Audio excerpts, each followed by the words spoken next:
Here is a paraphrased version of your video script. The core narrative, facts, and articulate style remain the same, but the sentence structures and word order have been altered throughout to create a fresh version of the text. Across the rolling hills of Henrio County, Virginia, in the year 1784, the Caldwell family operated one of the most successful plantations in the entire Commonwealth. Their tobacco fields unfurled like vast green oceans under the summer sun. To any visitor or neighbor, they were seen as pillars of post-revolutionary society, wealthy, devout, and refined. Yet, concealed within the walls of the Mill Haven estate was a secret so deeply disturbing that its eventual emergence in the winter of 1789 would fundamentally rock Virginia's aristocratic foundations. For more than 2 centuries, court records from that period remained sealed. They reveal, however, a narrative of forged documents, calculated betrayal, and a young woman who came to understand she had been raised since childhood for a purpose so sinister it defies comprehension. Events so shocking were testified to by 23 witnesses that 3 judges disqualified themselves from the case, citing a moral inability to proceed. An attempt was made by the authorities to bury this story. Its very existence was denied by the church, and the surviving members of the family fled Virginia, never to return. But the truth, as is its custom, eventually emerged into the light. Before we delve into the story of Elizabeth Hartwell and the Caldwell family's forbidden bond, please know that this channel is committed to bringing you the most unsettling and darkest true stories from America's history. If you are new here, please hit that subscribe button and ring the notification bell to ensure you never miss our weekly explorations into history's most chilling mysteries. Also, let me know in the comments, what state are you listening from? I genuinely love discovering where our community of mystery enthusiasts is tuning in from across the country. The surviving documents from this scandal were destined to remain locked in a Richmond courthouse basement until 1892. It was then that a clerk, cataloging old files, accidentally stumbled upon them. The Virginia Historical Society received his report, which described the contents as being too disturbing for the public to consume. Consequently, they were sealed once more for an additional 50 years. Our story begins in the autumn of 1776. Virginia was still reeling from the Revolution's chaos and the fledgling promise of independence. The Mill Haven estate, sprawling across nearly 3,000 acres of prime tobacco land, had been under Caldwell family ownership for 3 generations. The family's status as colonial elite had been established by an original land grant, signed by Governor Alexander Spotswood himself in 1722. This position was meticulously maintained through shrewd business dealings, carefully planned marriages, and an unyielding dedication to preserving their wealth and social standing. The patriarch, Jonathan Caldwell, was a man of significant influence. He was a member of the pre-Revolution Virginia House of Burgesses, a tobacco merchant with connections stretching from Richmond to London, and a widower whose wife, Catherine, had died in childbirth mere months before the Declaration of Independence was signed. Possessing a commanding presence at 42, Jonathan compelled men to listen when he spoke, and women to lower their gaze as he passed. He stood well over 6 feet tall, with dark hair just beginning to silver at the temples and eyes the color of winter steel. Authority seemed his natural birthright. His late wife, a Harrison, belonged to one of Virginia's first families, a lineage tracing back to the earliest Jamestown settlers. To their union, Catherine Harrison Caldwell had brought not only a substantial dowry but also unimpeachable social credentials, which elevated the Caldwell name to the highest levels of colonial society. Their marriage, though short, had been the talk of Richmond's social circles, uniting 2 of the Commonwealth's most powerful tobacco fortunes. Traditional trade routes had been disrupted by the war, creating unprecedented opportunities for those shrewd enough to navigate the shifting political landscape. Recognizing that a new nation would necessitate new money, new alliances, and novel methods of preserving old power, Jonathan was among the first Virginia planters to do so. His support for the Revolution from its inception was not born of idealistic fervor for liberty and democracy, but from cold, hard calculation. He understood that independence would herald new laws, new courts, and new avenues for men with the intelligence to exploit them. This gamble paid off handsomely. While other planters struggled to find markets for their tobacco amidst the war's chaos, Jonathan forged connections with French merchants through contacts in Philadelphia. When currency became devalued, he insisted on payment in land deeds and gold. While other estates fell into debt and ruin, Mill Haven prospered, expanding its holdings by purchasing adjacent properties at a fraction of their peacetime value. But prosperity brought its own challenges. The prospect of seeing his estate divided among distant cousins upon his death haunted Jonathan, as he had no male heir. His grandfather, the original Jonathan Caldwell, had warned against such a fate in letters that still resided in the family strongbox. That old man had been prescient about many things: the value of bloodline, the importance of land, and the absolute necessity of keeping family wealth consolidated, whatever the cost. "A fortune divided is a fortune destroyed," he had written in his final letter to his grandson. "See that the Caldwell lands and the Caldwell name remain forever united, no matter what sacrifices this unity may require." As he contemplated his future, the weight of this ancestral commandment pressed heavily on Jonathan's mind. Remarriage was a consideration. Indeed, several prominent families had discreetly inquired about their unmarried daughters. However, the thought of once again sharing his authority with another strong-willed woman like Catherine was unpalatable to him. He had become accustomed to absolute control over his domain. The prospect of negotiating once more with a wife who possessed her own opinions and family connections about estate management held no appeal. More troubling was the question of loyalty. Any woman he married would inevitably bring her own family's interests into the union, potentially diluting his focus on preserving the Caldwell legacy. What Jonathan required was not a partner, but an instrument, someone utterly dependent on his protection, completely devoted to his vision, and bound to him by ties surpassing mere marriage contracts. It was against this backdrop of ancestral obligation and calculated ambition that fate, or perhaps something more deliberately orchestrated, brought Elizabeth Hartwell into Jonathan's life. With increasing intensity, November rain drummed against the great house's windows at Mill Haven as the storm that would change everything gathered strength. In his walnut-paneled study, Jonathan sat reviewing shipping manifests by the light of 3 silver candelabras, French pieces that had been part of Catherine's contribution to the household. The room was a perfect reflection of his character, every book precisely arranged, every document filed according to his exacting system, every surface polished to a mirror brightness by servants who understood their master's standards allowed for no compromise. The plantation ledgers before him chronicled a story of almost unprecedented success. The tobacco harvest had exceeded all expectations. The new French contracts had proven even more profitable than his optimistic projections, and his Richmond real estate investments were yielding returns that made him one of Virginia's wealthiest men. Yet, as he worked, something gnawed at him, the persistent knowledge that all this wealth would be meaningless if he could not ensure its preservation for future generations. It was nearing midnight when Samuel Bigham, his overseer, appeared in the doorway. A lean, weather-beaten man who had served the Caldwell family for over 20 years, first under Jonathan's father and now under Jonathan himself, Bigham's loyalty was absolute, his discretion unquestionable. His willingness to execute orders without asking uncomfortable questions had been proven on numerous occasions. "Master Caldwell," Bigham said, his voice carrying an unusual gravity that immediately captured Jonathan's attention. "There's been an accident on the Richmond road. A carriage overturned in the storm. Appears to be quality folk, sir." Jonathan set down his quill with deliberate care. Quality folk signified responsibility, particularly for a man of his standing. More importantly, they often signified opportunity. "How far from our gates?" "Perhaps 2 miles, sir, near Devil's Elbow, where the road curves around the creek." "The driver's dead, sir, and the gentleman and lady." Bigham shook his head. "They were thrown clear when the carriage rolled, but they didn't survive the fall. The horses bolted, but we managed to retrieve the baggage." "Survivors?"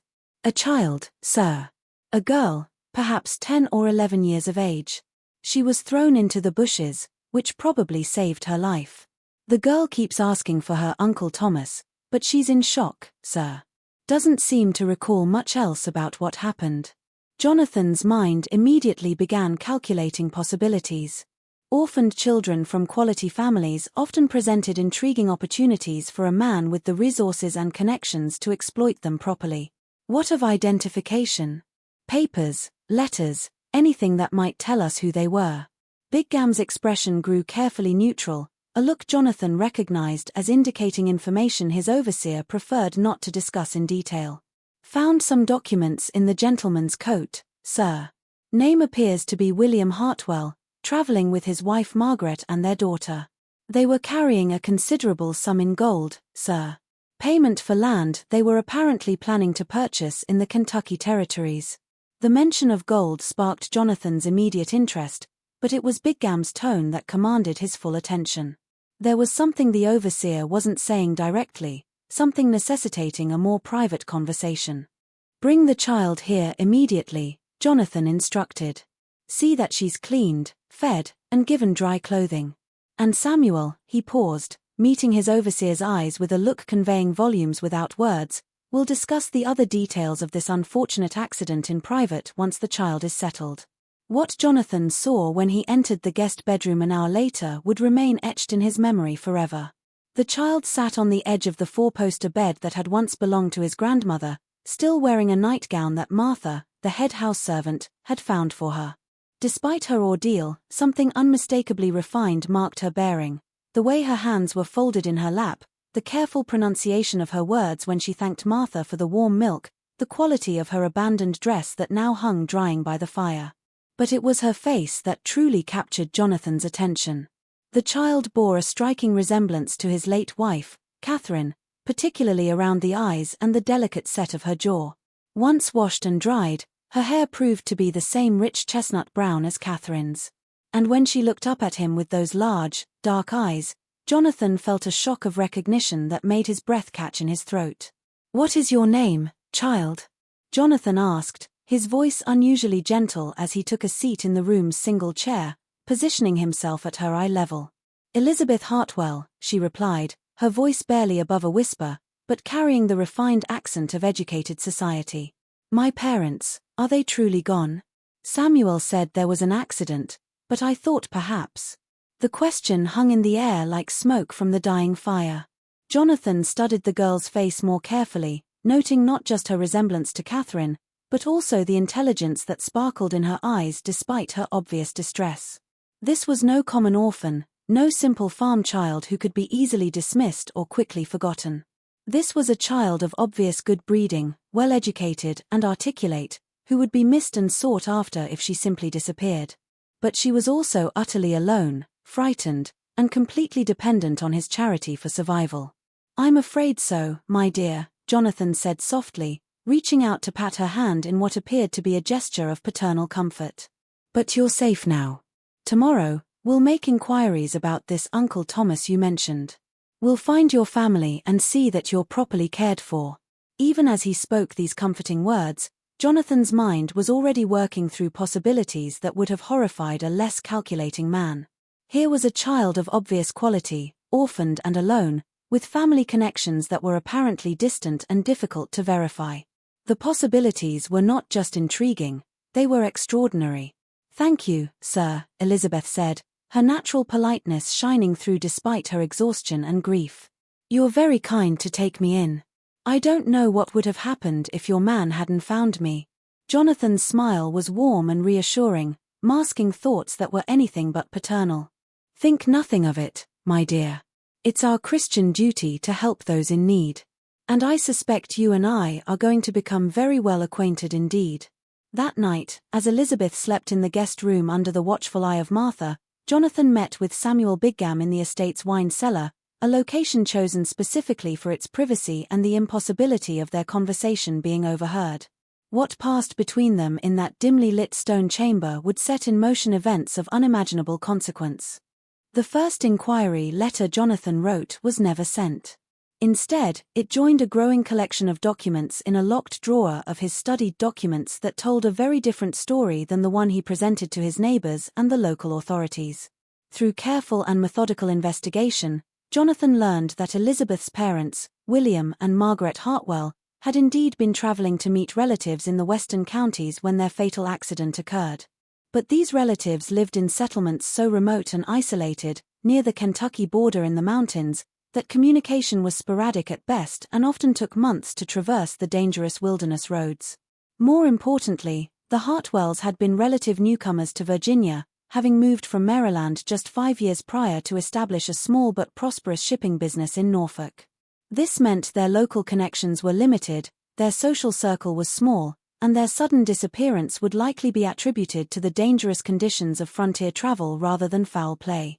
Within a month of the accident, Jonathan had crafted a masterful deception that showcased both his intelligence and his complete lack of moral constraints.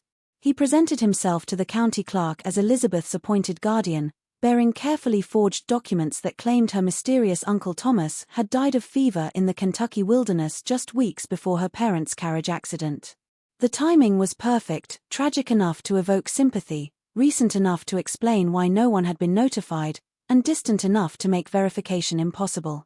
As her only surviving connection to Virginia society, Jonathan had graciously agreed to raise the girl as his ward, a charitable act that enhanced his reputation as a Christian gentleman while serving his own purposes perfectly.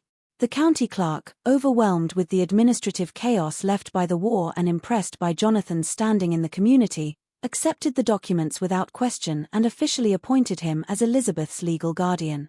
The transition was gradual and carefully orchestrated. Traumatized by her loss and isolated at the remote plantation, Elizabeth gradually began to accept Jonathan as her protector and benefactor.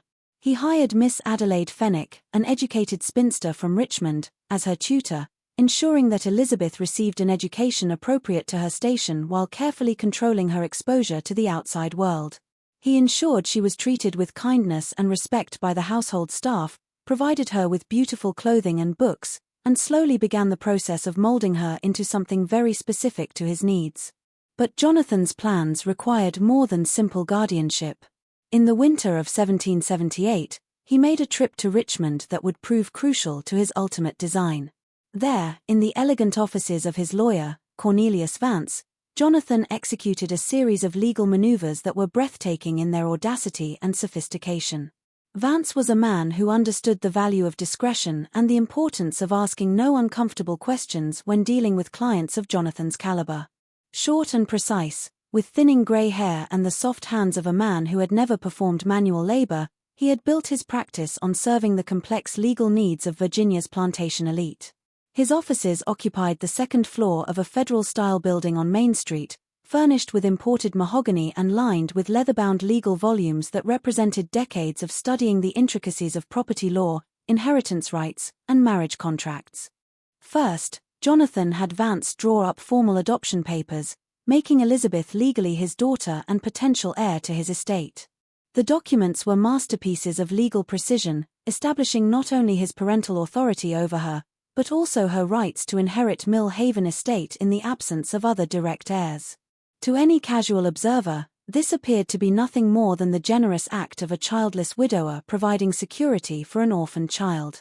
Second, and more remarkably, he had Vance prepare what appeared to be a standard marriage contract, but one with a peculiar provision that would only become significant years later. The contract was between Jonathan Caldwell of Mill Haven Estate, Henrio County, and a young woman of suitable breeding and education to be determined at a future date. The language was deliberately vague, the timeline deliberately indefinite, and the specific identity of the bride deliberately omitted. Vance, well compensated for his discretion and his willingness to draft unusual documents without asking uncomfortable questions, raised no objections to the arrangement. In the complex world of Virginia property law, such open-ended marriage contracts were not entirely unprecedented. Wealthy men often arranged marriages years in advance to secure favorable business partnerships or consolidate family holdings. The adoption papers were filed with the county clerk and became part of the public record. The marriage contract was not. It remained in Vance's private files, waiting for the appropriate moment to be executed. As Elizabeth grew from child to adolescent under Jonathan's carefully controlled environment, his attention to her education became almost obsessive in its intensity and specificity. She learned French from a private tutor, Latin from the local minister, mathematics and literature from Miss Fenwick, and household management through careful observation of Martha's duties. She was trained in the social graces expected of a plantation mistress, the intricate protocols of Virginia society, and the complex business operations that kept a large estate profitable. To outside observers, Jonathan was simply ensuring his adopted daughter would make a suitable match when she came of age, perhaps to a younger son of a good family who needed a wife with property, or to a rising merchant who could benefit from connection to the Caldwell name. His dedication to her education was viewed as admirable, his paternal affection as touching, and his plans for her future as appropriately responsible. But there were other lessons, too subtle conditioning that began when Elizabeth was still too young to understand its implications. Jonathan frequently spoke of the importance of family loyalty above all else, of the sacred bonds that transcended conventional society, and of the biblical precedent for unusual family arrangements that served God's higher purposes.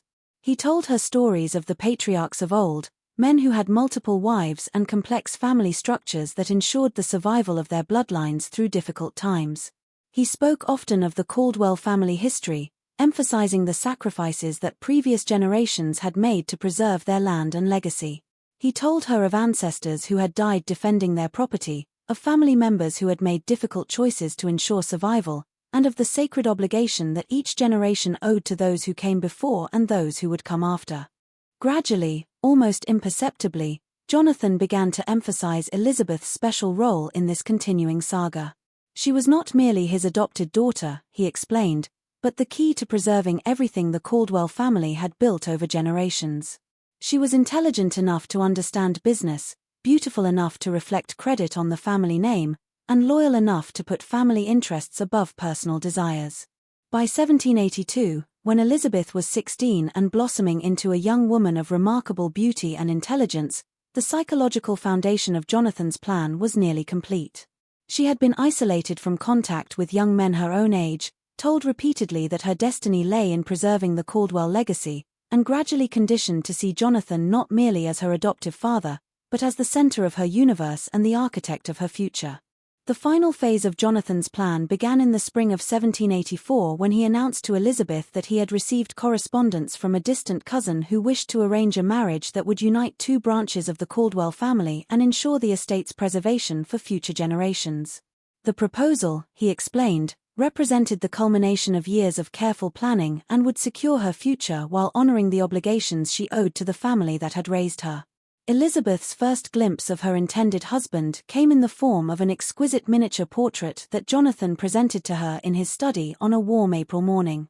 The painting, set in an ornate gold frame and obviously the work of a skilled artist, depicted a man who bore a striking resemblance to Jonathan himself, the same strong jaw, the same piercing dark eyes, the same air of quiet authority that seemed to emanate even from the small painted image.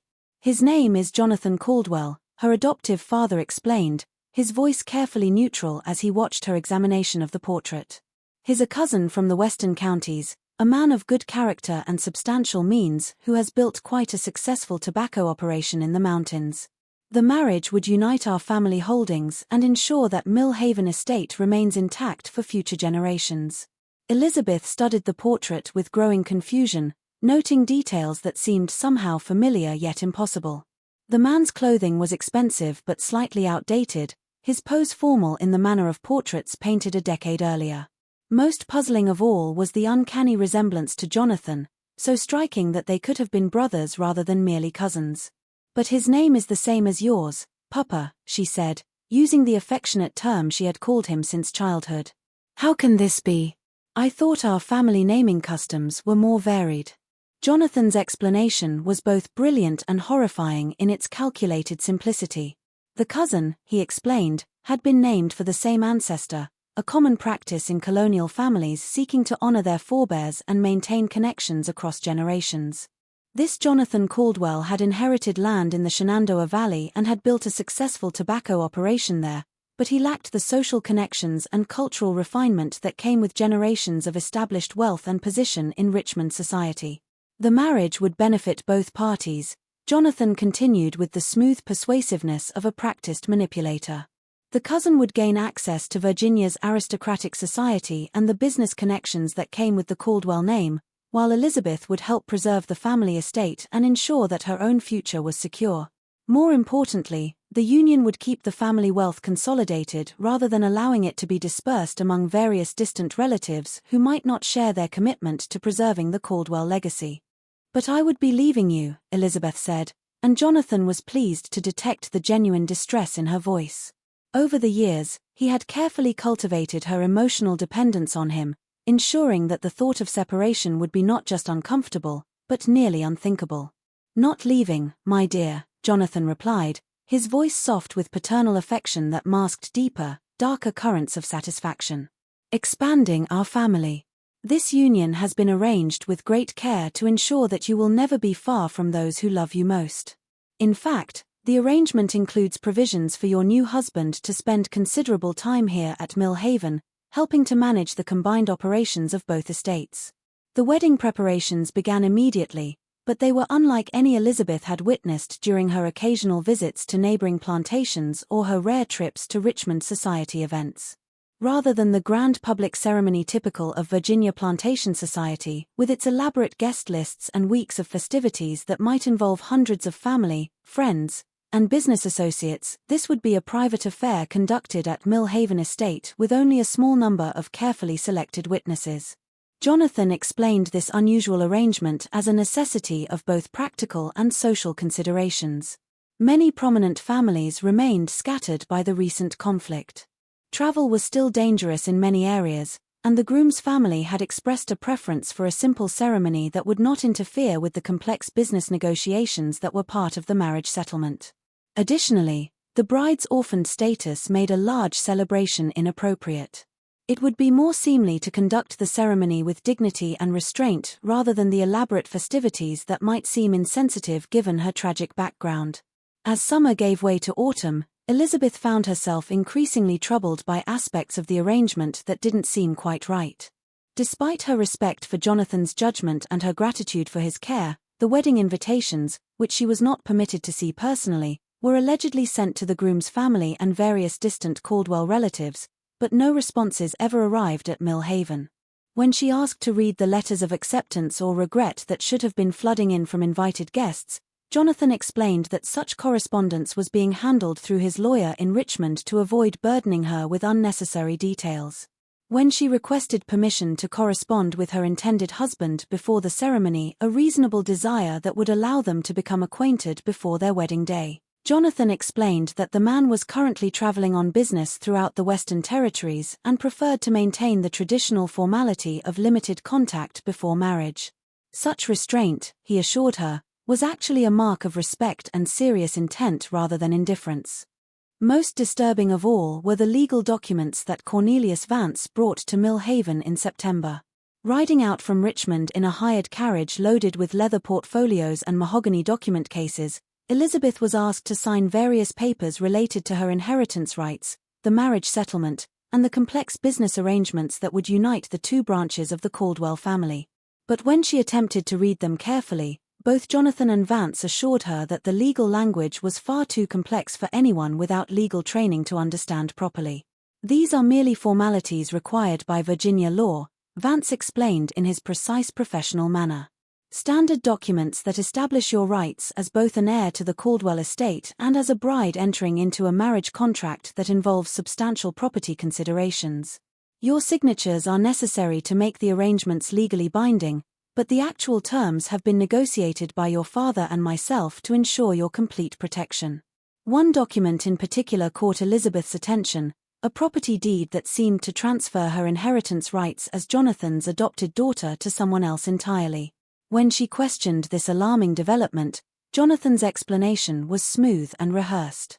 Upon her marriage, her legal status would change from daughter to daughter-in-law of the Caldwell family, and the paperwork simply reflected this transition while ensuring that her ultimate inheritance rights remained intact. But Elizabeth was more intelligent than Jonathan had perhaps anticipated, despite his years of careful conditioning. The education he had provided her included enough exposure to legal concepts and property law to recognize that something about these arrangements was fundamentally wrong. The language of the documents seemed deliberately obscure. The timing of the paperwork seemed rushed, and the explanations she received seemed designed to discourage further questions rather than provide genuine understanding. Late at night, in the privacy of her bedroom, she began to piece together a puzzle that would reveal the full horror of her situation. The truth began to unravel on a cold October evening when Elizabeth made a discovery that would change everything. Unable to sleep due to a combination of wedding anxiety and nagging doubts about the arrangements Jonathan had made, she had gone to his study to retrieve a volume of poetry, assuming he would be asleep. The great house was silent, except for the settling sounds of old timber and the distant whisper of wind through the bare branches outside. Instead of the empty room she expected, she found Jonathan working by candlelight, carefully reviewing documents spread across his mahogany desk in neat, precise rows. The scene was illuminated by 3 silver candelabras, casting dancing shadows across the walls lined with leather-bound books and family portraits that seemed to watch with disapproving eyes. As she approached to announce her presence, she glimpsed something that made her blood turn to ice and her breath catch in her throat. Among the papers was the miniature portrait of her intended husband, but beside it lay a small mirror positioned so that Jonathan could compare his reflection to the painted image. Even more disturbing, she could see that he was making small adjustments to his hair and expression, apparently practicing to match the pose in the portrait as closely as possible. Elizabeth retreated silently, her heart pounding so loudly she was certain Jonathan would hear it despite his apparent concentration. Her mind reeled as she tried to process what she had witnessed. The resemblance between Jonathan and the man in the portrait wasn't coincidental. It was identical because they were the same person. But how could this be? What possible explanation could there be for such an elaborate deception? The answer that came to her was so monstrous she could barely admit it to herself. Yet it explained everything that had troubled her about the wedding arrangements. There was no cousin. There had never been a cousin. Jonathan intended to marry her himself, using a false identity to make the arrangement appear legitimate while maintaining the legal fiction of their father-daughter relationship. Over the following days, Elizabeth began her own investigation, using the skills of observation and analysis that Jonathan himself had taught her during years of education and training. She started with the household correspondence, carefully examining letters when opportunities arose during her lessons with Miss Fenwick or her conversations with Martha about wedding preparations. What she found chilled her to the bone and confirmed her worst suspicions. There were no letters from any cousin named Jonathan Caldwell.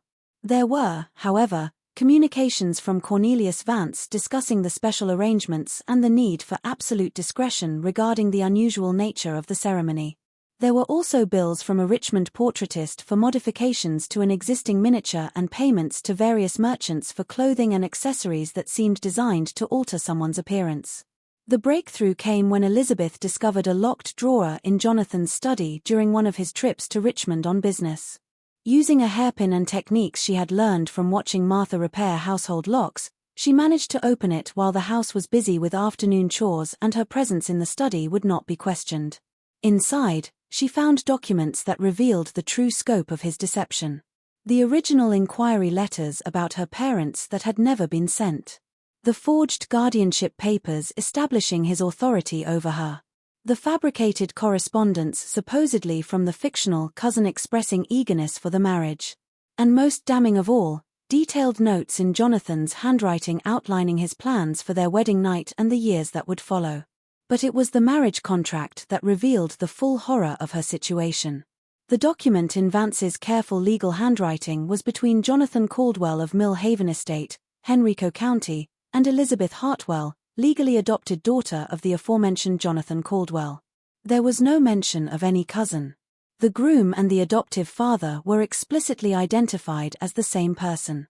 The implications crashed over Elizabeth like a wave of ice water, leaving her trembling and nauseated as she sat in Jonathan's chair, reading documents that outlined her fate with businesslike precision. Every kindness he had shown her, every lesson he had taught, every moment of paternal affection had been calculated steps toward this ultimate violation. She had been groomed from childhood to become not just his heir, but his wife, a woman who would be simultaneously his daughter and his bride, ensuring that his bloodline would continue while his estate remained intact under his absolute control. The most terrifying aspect of the scheme was its legal sophistication and the complete helplessness it created for her. By adopting her first, Jonathan had established her inheritance rights and his paternal authority over her. By marrying her afterward, he would maintain control over the estate while ensuring that any children born to the union would be indisputably legitimate heirs to the Caldwell fortune.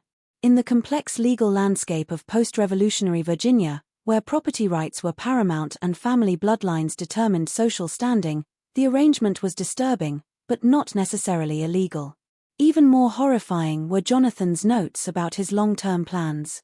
He had calculated that Elizabeth's youth and his established position would allow them to present themselves as a conventional married couple when traveling or conducting business away from Mill Haven. The adoption papers would remain filed but unmentioned. The marriage certificate would show only their names without reference to their previous relationship, and their children would grow up knowing Jonathan only as their father, never learning the truth about their mother's origins. That night, Elizabeth lay awake, planning her escape. But as dawn approached, she realized the horrible truth. She had nowhere to go and no resources of her own.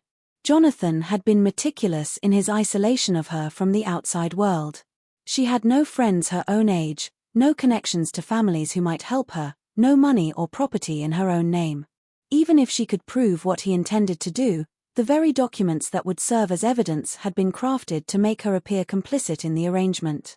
The wedding was scheduled for November 15th, just 3 weeks away.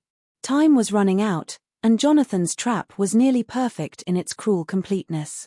Elizabeth's opportunity came in the form of an unexpected visitor who arrived at Mill Haven Estate like an answer to desperate prayers.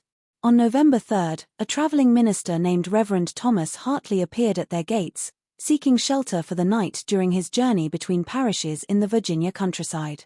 His surname made Elizabeth's heart race with a mixture of hope and terror. Could this be a connection to her true family? Reverend Hartley was a man of perhaps 50 years, with graying hair and the weathered complexion of someone who spent most of his time traveling rough roads between scattered settlements.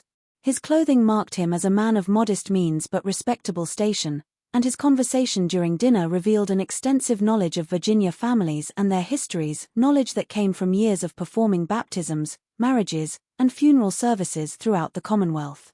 During the evening meal served in Mill Haven's formal dining room beneath portraits of Caldwell ancestors, Elizabeth listened intently as Reverend Hartley spoke of his travels throughout Virginia and the Carolinas.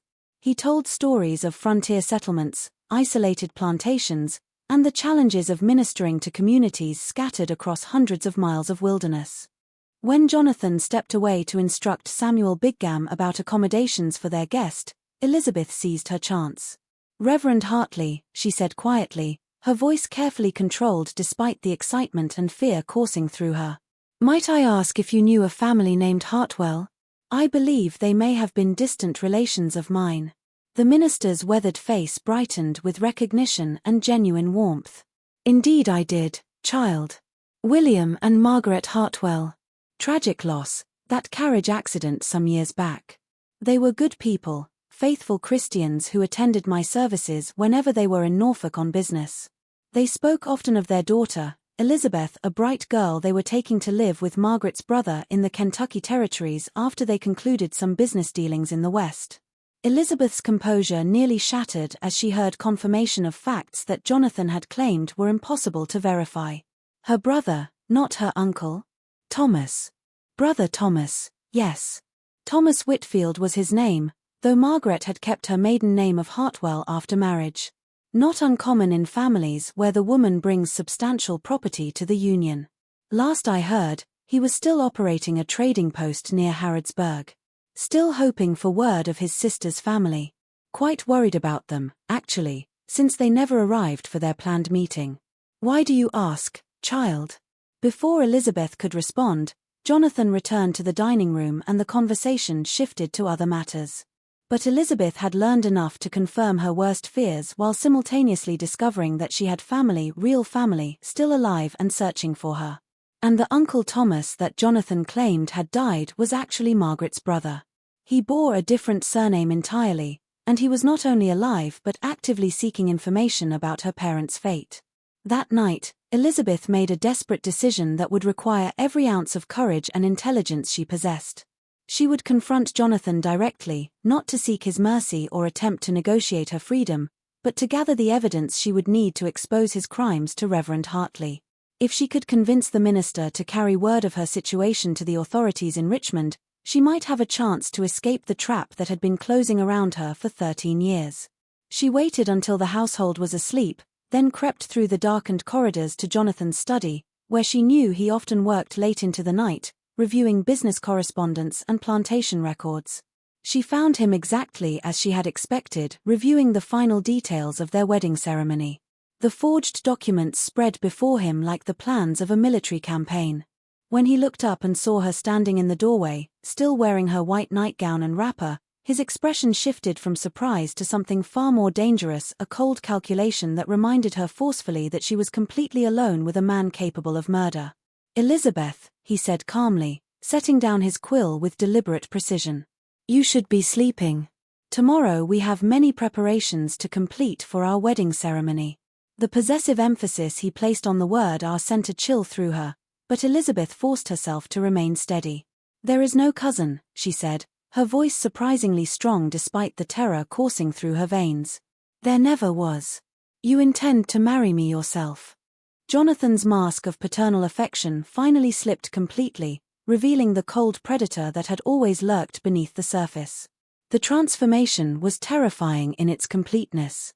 Gone was any pretense of fatherly love, replaced by the calculating gaze of a man whose carefully laid plans had been discovered, but who remained confident in his ability to control the situation. "You are more perceptive than I anticipated," he said, rising slowly from his chair.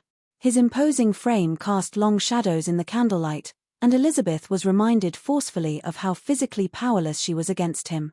"Yes, there is no cousin, and yes, in 12 days you will become my wife. You will also remain my daughter, my heir, and the mother of the children who will carry on the Caldwell name.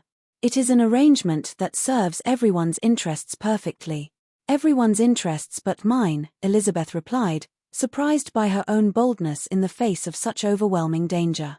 Jonathan's smile was cold as winter moonlight, devoid of any warmth or humanity. "Your interests are my interests, Elizabeth. They have been since the night I found you, orphaned and alone on the Richmond Road. Do you think your rescue was mere chance? Do you think I chose to raise you, educate you, and provide for you out of simple Christian charity?" The implication in his words hit Elizabeth like a physical blow, confirming suspicions she had barely dared to acknowledge. "The carriage accident. You knew about it beforehand." "I arranged it," Jonathan said with the casual tone of a man discussing the weather. "Your parents were traveling with a considerable sum of money, payment for land they intended to purchase in Kentucky. My men were instructed to waylay the carriage and retrieve the funds, but you were an unexpected bonus. When I saw you, how remarkably you resembled my dear Catherine, I realized Providence had provided me with something far more valuable than mere gold." The full horror of her situation crystallized in that moment with stunning clarity. Her parents hadn't died in a random accident. They had been murdered on Jonathan's orders for their money. She had been kidnapped, not rescued. Everything about her life for the past 13 years had been built on violence, deception, and the calculated grooming of a child for purposes so evil they defied comprehension. "The law will not permit this,"